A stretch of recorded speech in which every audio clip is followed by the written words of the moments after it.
छै, बड़का भैया डाला छठी घाट ल जाय छै। केला के पत्ता हवा में लहराई छै, केला के पत्ता हवा में लहराई छै। बड़का भैया डाला छठी घाट ल जाय छै, बड़का भैया डाला छठी घाट ल जाय छै। केला के पत्ता हवा में लहराई छै, केला के पत्ता हवा में लहराई छै। डीजे सुमित सतीश, डीजे सुमित सतीश रेमा केला के पत्ता हवा में लहराई छै। मझला सजला भैया घाट सजाबै छै, छोटका भैया झालर लाइट लगाबै छै। मझला सजला भैया घाट सजाबै छै, छोटका भैया झालर लाइट लगाबै छै। छोटकी बहिनिया घाट निपै छै, छोटकी बहिनिया घाट निपै छै।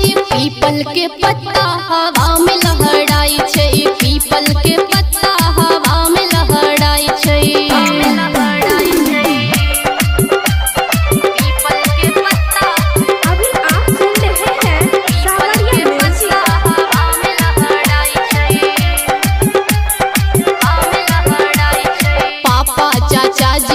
फूल किन लाबै छन, मम्मी चाची ठेकुआ पूरी पकाबै छन। पापा चाचा जी फल फूल किन लाबै छन, मम्मी चाची ठेकुआ पूरी पकाबै छन। बड़की छोटकी भौजी डाला सजाबै छै, बड़की छोटकी भौजी डाला सजाबै छै।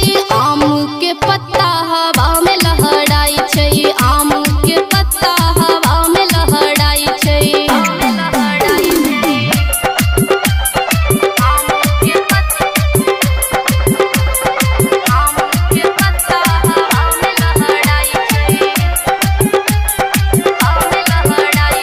पूर्वे दिशा से उगल आबै छन सूरज देव, जल में ठाढ़ती वही अर्घ चढ़ाबै छन। पूर्वे दिशा से उगल आबै छन सूरज देव, जल में ठाढ़ती वही अर्घ चढ़ाबै छन। सोनी